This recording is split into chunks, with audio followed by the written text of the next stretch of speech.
আপনি প্রশ্ন করলেন যীশু খ্রিস্টের মৃত্যু আর পুনরুত্থানের বিষয়ে ইসলাম এবং খ্রিস্টান ধর্মের মধ্যেকার পার্থক্যগুলো কি কি।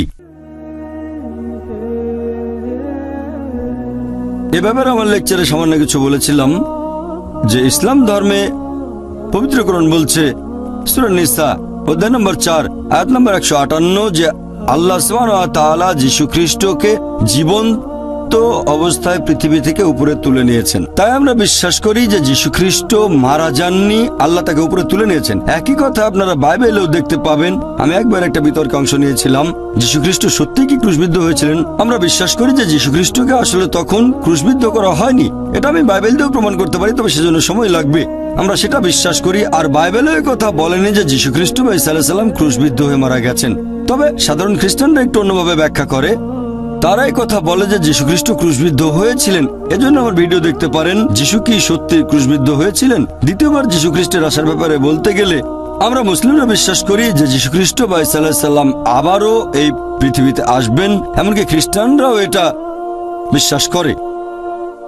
বিশ্বাস করে তিনি আবার আসবেন। আর যে কারণে যীশু খ্রিস্ট বা ঈসা আলাইহিস সালামকে পৃথিবী থেকে তুলে নেওয়া হয়েছে সেটা হচ্ছে তিনি আল্লাহর একমাত্র প্রেরিত রাসূল, আল্লাহ সুবহানাহু ওয়া তাআলা নবী, যার অনুসারীরা ভুল করে এরকম ভাবে যে তিনি নিজেকে ঈশ্বর বলে দাবি করেছেন। তিনি একমাত্র রাসূল, তার অনুসারীরা সামগ্রিকভাবে ভুল করে এরকম ভাবে যে যীশু খ্রিস্ট নিজেকে ঈশ্বর বলে দাবি করেছেন। এই কারণে আল্লাহ তাকে জীবন্ত উপরে তুলে নিয়েছেন। দ্বিতীয়বার আসার পরে পবিত্র কোরআনে বলা হয়েছে সূরা মাইদা অধ্যায় নম্বর 5 আয়াত নম্বর 116 যে যীশু খ্রিস্ট তখন আল্লাহর উদ্দেশ্যে বলবেন, তুমি আমার সাক্ষী, আমি কখনোই বলিনি আমার ইবাদত করো, বরং আমি বলেছি আল্লাহর ইবাদত করো, রাব্বি ওয়া রাব্বুকুম, তিনি আমার ও তোমাদের প্রভু। এই কথা বাইবেলেও আছে। বাইবেল পড়লে দেখবেন গসপেলে উল্লেখ আছে। দ্বিতীয়বার আসার পরে যীশু খ্রিস্টকে তখন অনেক মানুষ বলবে, হে প্রভু, আমরা কি তোমার নামে আশ্চর্যের অলৌকিক কাজ করিনি? যীশু খ্রিস্ট তখন তাদের বলবেন, তোমরা সবাই খারাপ লোক, তোমরা সবাই পাপী, এখান থেকে চলে যাও, আমি তোমাদের চিনি না। তাহলে যীশু খ্রিস্ট দ্বিতীয়বার পৃথিবীতে আসবেন, আর তখন তিনি সাক্ষ্য দেবেন যে তিনি নিজেকে ঈশ্বর বলেননি, বরং তিনি ছিলেন আল্লাহ সুবহানাহু ওয়া তাআলার প্রেরিত রাসূল। আশা করি উত্তরটা পেয়েছেন। আমি অমুসলিমদের বলছি, আপনারা চাইলে যে কোনো প্রশ্ন করতে পারেন, কোন রকম দ্বিধাদ্বন্দ্ব ছাড়াই প্রশ্ন করবেন। যদি সমালোচনাও করেন আমি সেটা নিতে পারবো, আমার বয়স কম, সহ্য করতে পারবো। যদি আপনার প্রশ্নটা ইসলামের বিরুদ্ধেও হয় অথবা কোনো রকম সন্দেহ, এটা আপনাদের সুযোগ, দ্বিধা করবেন না, এটা আপনাদের জন্য একটা বড় সুযোগ। আপনারা যে কোনো প্রশ্ন করতে পারেন। অমুসলিমদের ক্ষেত্রে প্রশ্নটা বিষয়ের বাইরে হলেও আমি তার উত্তর দেব। যদি আপনাদের প্রশ্ন থাকে আজকের বিষয়ের উপর ইসলাম ও খ্রিস্টান ধর্মের সাদৃশ্য অথবা ইসলামের উপর যে কোনো প্রশ্ন, এটাই আপনাদের সুযোগ, নির্ভয়ে প্রশ্ন করেন। আপনারা যে কোনো প্রশ্ন করতে পারেন ইসলাম আর কম্পারেটিভ রিলিজিয়নের উপর। হ্যাঁ ভাই, প্রথমে আপনার নাম আর পেশা। আমার নাম জ্যাক এলফিনস্টোন, আমি একজন ইঞ্জিনিয়ার। আপনি একটু আগে আপনার লেকচারে বললেন জীবনে অন্তত একবার আপনারা মক্কায় যাবেন, কারণ সেটাই আল্লাহর ইবাদতের সর্বপ্রথম জায়গা। তবে আমরা জানি আল্লাহ তাআলার ইবাদত আগেও করা হয়েছে।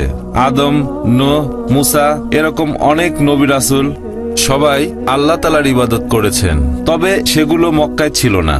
এটা কি ব্যাখ্যা করবেন যে মক্কা শহরে কি আল্লাহ তাআলার ইবাদতের প্রথম জায়গা?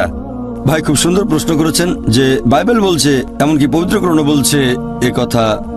বাইবেল বলছে যে এই লোকগুলো ভাগ্যবান যারা ভ্রমণ করেছে বাক্য প্রত্যাখ্যায়, তার মানে মক্কা। আর কোরআন বলছে সূরা আলে ইমরান অধ্যায় 3 আয়াত নম্বর 96 আল্লাহর ইবাদতের প্রথম জায়গা মক্কা। ভাই প্রশ্ন করলেন যে নবী মুহাম্মদ সাল্লাল্লাহু আলাইহি সাল্লামের আগে অনেক নবী রাসূল পৃথিবীতে এসেছিলেন, যেমন ধরেন মুসা, ঈসা, ইব্রাহিম, আদম, সবাই শান্তিতে থাকুন। তাহলে মক্কা কিভাবে ইবাদতের প্রথম জায়গা হয়? ভাই, নবী মুহাম্মদ সাল্লাল্লাহু আলাইহি সাল্লাম আল্লাহর প্রথম রাসূল নন, তিনি হলেন সর্বশেষ ও চূড়ান্ত নবী। মক্কা শহরটা তার আগেও ছিল। এমন না যে আমাদের নবী জন্মানোর পরে মক্কা শহরকে পবিত্র বলা হয়েছিল, এটা হয়েছে অনেক আগে। মক্কা ইবাদতের জায়গা ছিল অনেক আগে থেকেই। পবিত্র কোরআনে বলা হয়েছে যে ইব্রাহিম আলাইহিস সালাম কাবা পুনর্নির্মাণ করেন, তার ছেলেকে নিয়ে ইসমাইল কাবা পুনর্নির্মাণ করেন। আর হাদিস বলছে যে এটা প্রথম নবী আদম আলাইহিস সালামের সময়ও ছিল। মক্কা আগে থেকেই ছিল, অনেক আগে থেকে মক্কা ছিল। আর সেজন্য বলা হয়েছে আল্লাহর ইবাদতের প্রথম জায়গা হচ্ছে মক্কা। আর পরবর্তীতে তখন কিবলার দিকটা ছিল মসজিদুল আকসা, এরপর কিবলা ঠিক করা হলো মক্কা। তবে আল্লাহর ইবাদতের প্রথম যে জায়গা সেটা হচ্ছে মক্কা। পরে আবার মক্কায় ফিরে এসেছে। আশা করি উত্তরটা পেয়েছেন।